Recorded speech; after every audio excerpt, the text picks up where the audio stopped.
देव भगवान की जय। प्यारे कृष्ण कन्हैया लाल की जय। कार्तिक महात्म्य 25वां अध्याय। माघ कार्तिक एकादशी प्रिय व्रत मुझको तीन, से वहीं तुलसी द्वारिका होवे मुझ में लीन। श्री कृष्ण बोले, हे प्यारी, नारद मुनि के ऐसे वचनों को सुनकर विस्मित मन होकर पृथु ने उनका अच्छी तरह पूजन करके उन्हें विदा कर दिया। अब तुमने जान लिया कि माघ, कार्तिक और एकादशी ये तीनों व्रत मुझको क्यों बहुत प्यारे हैं। वनस्पतियों में तुलसी, महीनों में कार्तिक, तिथियों में एकादशी और क्षेत्रों में द्वारिका मुझको अति प्यारी है। जितेंद्रिय होकर जो इनका सेवन करेगा वह हमको इतना प्रिय होगा जितना यज्ञादिकों के करने से नहीं होता।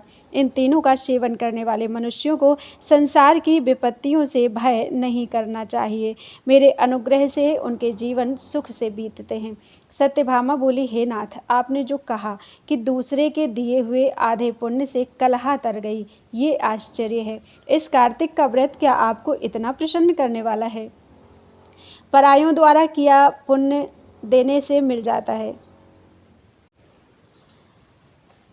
या बिना दिए भी, सो आप कहो। श्री कृष्ण बोले, बिना दिए हुए पुण्य और पाप जिस कर्म से मिलते हैं सो तुम सुनो।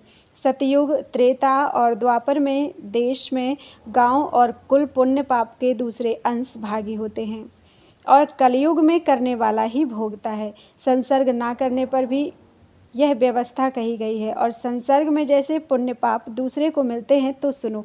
एक जगह बैठने से, विषय करने से, विवाह संबंध एक पात्र में खाने से मनुष्य पुण्य पाप के आधे फल को प्राप्त होता है। पढ़ाने से, यज्ञ कराने से, एक पंक्ति में भोजन से मनुष्य परोक्ष में पाप और पुण्य के चौथाई फल को प्राप्त होता है। देखने और ध्यान से मनुष्य दूसरे के लिए पुण्य और पाप के 100वें भाग को पाते हैं। दूसरे की ओर चुगली, धिक्कार देने से उसके पापों को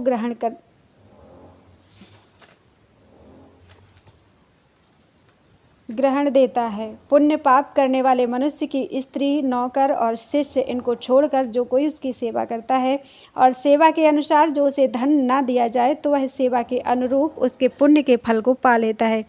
एक पंक्ति में भोजन करने वाले मनुष्यों में जो परोसने के नियम का उल्लंघन करता है उसके पुण्य के छठे अंश को उल्लंघन किया पुरुष ग्रहण करता है।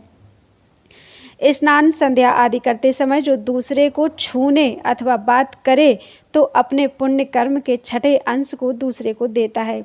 धर्मार्थ जो दूसरे से धन मांगता है उसका फल धन देने वाले को मिलता है।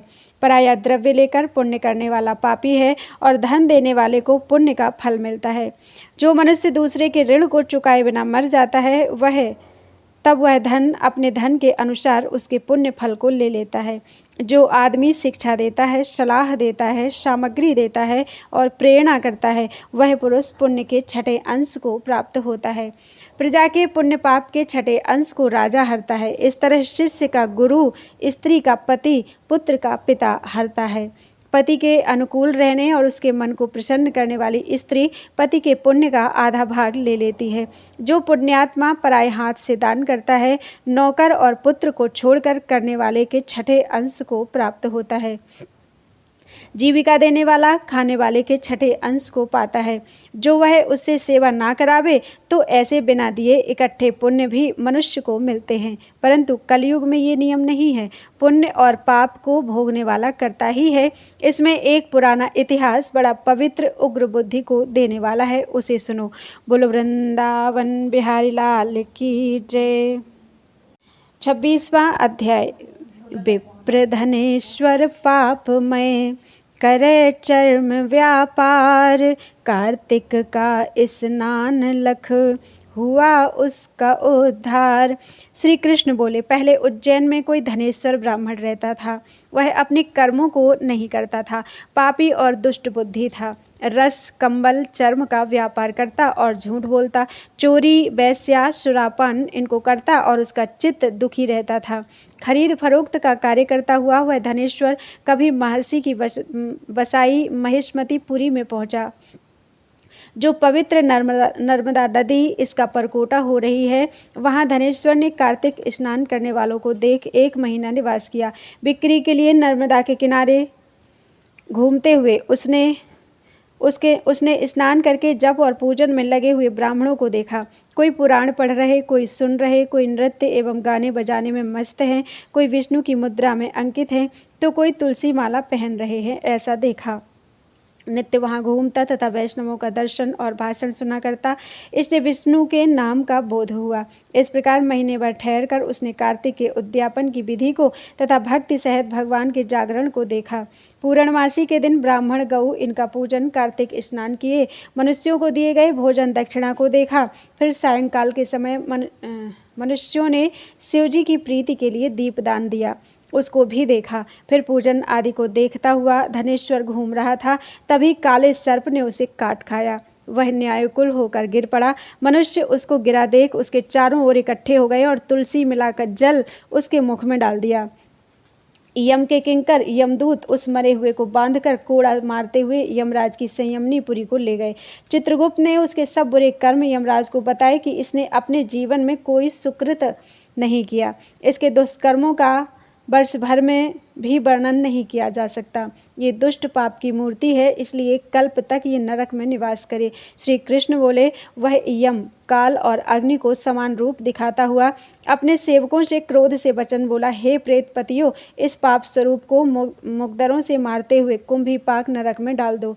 मुग्धरों के लगने से उसका सिर फूट गया। फिर धनेश्वर को प्रेतपति ने तेल के औटाने जिसमें शब्द हो रहा है ऐसे कुंभीपाक नरक में डाल दिया, किंतु उसके डालने से अग्नि शीतल हो गई, जैसे प्रहलाद को डालने से अग्नि शीतल हो गई थी। प्रेतपति ने विस्मय युक्त ही होकर वह सब वृत्तांत यमराज से जाकर कहा। यमराज प्रेतपति की बात सुनकर विस्मय से विचार करने लगा। तभी वहां नारद जी पधारे। यमराज ने उनका पूजन किया। उस धनेश्वर को वहां देखकर नारद जी भी बोले, हे अरुण नंदन, यह व्यक्ति नरक भोगने योग्य नहीं है, क्योंकि इसने अंतिम समय में नरकों को दूर करने वाला कर्म किया है। जो पुण्य करने वालों का दर्शन, स्पर्श तथा संभाषण सुनता है, वह पुण्य के छठे अंश को पाता है। इस धनेश्वर ने अनगिनती कार्तिक व्रतियों का संसर्ग किया है, इससे इसमें पुण्य का छठा अंश है। इसने उनकी सेवा की है, इससे संपूर्ण व्रत का भागी है, क्योंकि व्रत से मिले पुण्य की संख्या नहीं है। भगवान कार्तिक का व्रत करने वाले मनुष्यों के बड़े पापों को भी अपने तेज से दूर कर देते हैं। अंत समय में तुलसी मिले हुए नर्मदा के जल से वैष्णवों ने इसको स्नान कराकर भगवान का नाम सुनाया, इससे इसके पाप दूर हो गए, उत्तम गति को प्राप्त होने योग्य है। विष्णु की इस पर कृपा है, इसलिए नरक में नहीं गिराया जाए। जैसे गीले और सूखे पापों से नरक मिलता है, ऐसे ही अच्छे कर्मों से स्वर्ग मिलता है। इससे यह धनेश्वर यज्ञ योनि पाकर पाप भोगों को दिखाने वाले सब नरकों को देखकर मुक्ति को पावे। श्री कृष्ण बोले, यह कहकर जब नारद जी चले गए, तब उसके पुण्य मालूम होने पर यमराज ने दूत के द्वारा उस धनेश्वर को सब नरक दिखाने के लिए फिर बुलाया। बोलो वृंदावन बिहारी लाल की जय।